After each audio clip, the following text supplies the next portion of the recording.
Well, hello and welcome to Trash with a capital T, where we give trashy books and movies the love they truly deserve. And some deserve more than others. I'm your host, Bobby. New videos are posted every Sunday, 8:30 a.m. Eastern Time.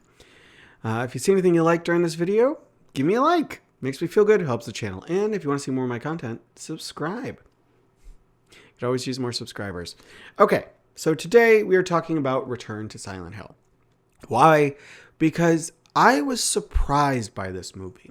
When it came out, when the trailer first dropped, I thought it did not look good. When it came out, it basically got ignored when it was in theaters. But it recently, as of recently, by the time I'm filming this, had come to Amazon Prime to rent. And I thought, you know what? I'll spend the $10 and rent it. I love Christoph Gans' original Silent Hill film. And I thought, he's coming back here and maybe he'll bring something interesting. And I think he did. This movie is not perfect. It has a lot of issues. Some of them quite large. But I think now that it's on home video, or home video, there's a blast from the past. But now that it is viewable at home through streaming, through rental, it will probably get a better reassessment. So, the general gist of Return to Silent Hill is we are getting more direct adaptation of Silent Hill 2, which is both a blessing and a curse. We'll get into it in a second. The plot is James, played by Jeremy Irvine, gets a letter from his estranged wife, Mary, played by Hannah Emily Anderson. And the letter is telling him to come find her in Silent Hill, which was their place. Mary was from Silent Hill and they had lived there for the duration of their marriage. So James does just that. He goes back to Silent Hill and finds the town in ruins. Apparently there was some massive flooding that caused the water treatment plant to overflow, poisoning the water supply. And the residents who didn't die fled. And of course we get plenty of ash-covered streets and the general ghost town vibe that you would expect from Silent Hill. The plot itself is pretty dreamlike, pretty memory-based. We're flowing in and out of current and past memories. There's always a sense that we're not entirely anchored in reality, or what we're seeing is really what's there. There are several other characters who show up that are all played by Hannah Emily Anderson. She plays Maria. There's it's another version of, basically she plays several versions of Mary that he encounters, and it makes it very clear early on. This film is not him going to a real place. This is him dealing with his psyche, with his trauma. For what? You have to watch the film to figure it out. And parts of this film, specifically the performances of the leads, because we are stuck with these two for the majority of the film. There are some little side characters that pop in, like this guy named Eddie, who's kind of a jerk, and then he leaves. There's a little girl who is kind of like tied into Mary. You'll figure it out when you watch the movie. And we get these flashbacks of like this cult that Mary's father had been running, and he had recently passed away, and we kind of get hints at what's going on there. But overall, we're never truly grounded. We're just getting glimpses. And it's all very interesting, but some of the visuals really take you out of this film. I'm going to start with the most obvious, the wig they put on James. One of the things that I wish they had not done was try and make the lead actor look too much like his video game counterpart.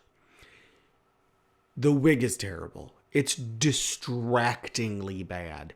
They should have not done it. They should have let him use his natural hair or tried something that didn't look so structured. It was horribly distracting. And then later in the movie, they glue a giant beard to his face, which looks like it was from a school play.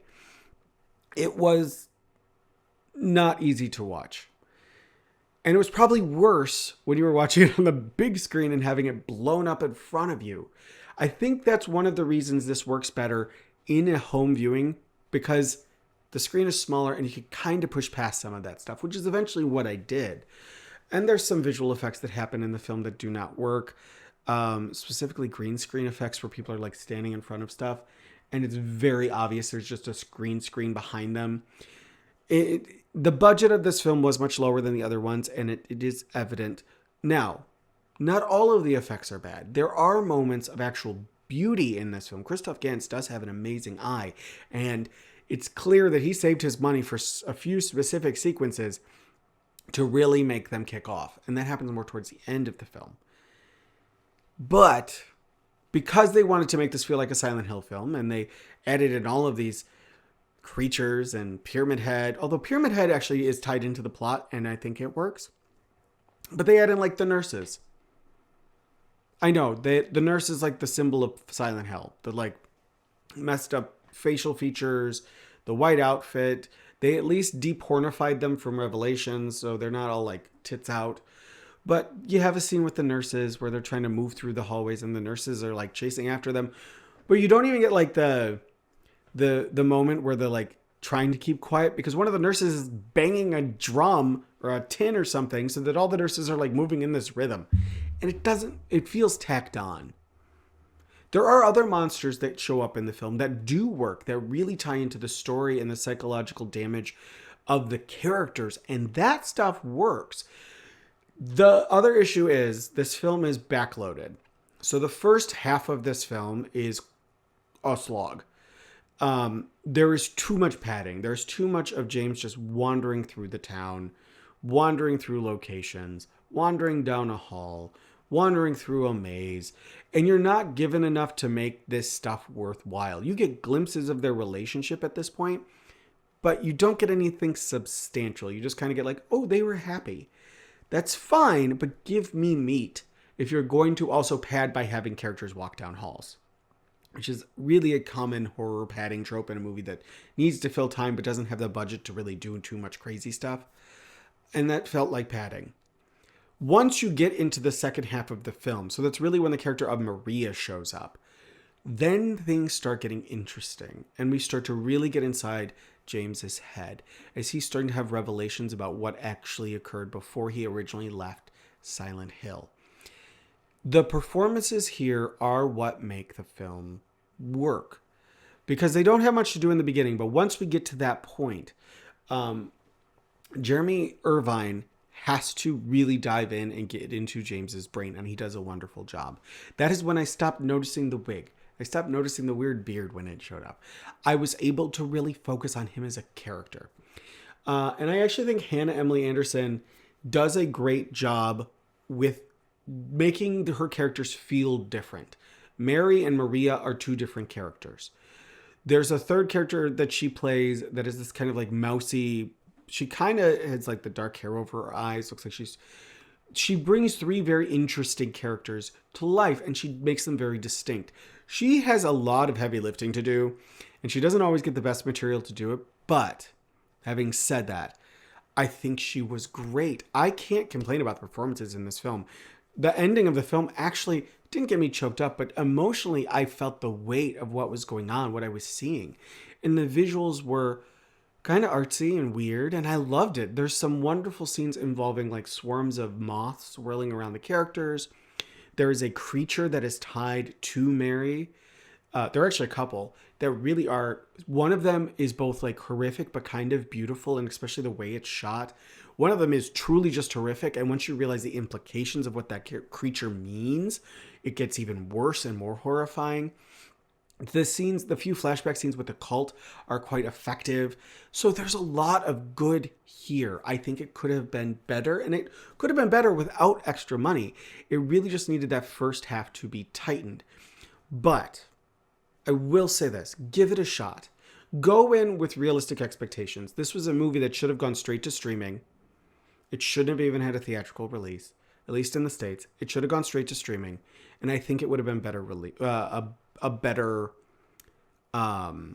better received. Also, understand that this is a very different film than the original Silent Hill and even Silent Hill Revelations. This is a very internal film. While you did deal with trauma and loss and all of that within the first films, this one literally is inside his head. It feels like most of the time you are inside his brain. And once you accept that you are going to be in a world where there is not a lot of grounding, where you're going to be kind of flittering between different thoughts and memories and fears and emotions, it works. Okay. That I'm going to take as the sign to wrap this review up, because this review is almost 10 minutes. So as my dogs go nuts, I'm going to say this. Give Return to Silent Hill a shot. Maybe wait until it comes to streaming so you don't have to pay for the rental, but I didn't feel like I was gypped out of the $10. I enjoyed it. I enjoyed it a lot more than I thought I would. Not perfect, but definitely better than I was expecting. And not the meh experience that I kind of got from all the reviews. All right, guys. General housekeeping again. New videos every Sunday, 8:30 a.m. Eastern Time. If you like what you saw during the video, give me a like. Like I said, makes me feel good and it helps the channel. And if you want to see more of my content, subscribe. Otherwise, love what you love, enjoy what you're reading and watching, and have an amazing morning, afternoon, or evening. And I will see you guys in the next one.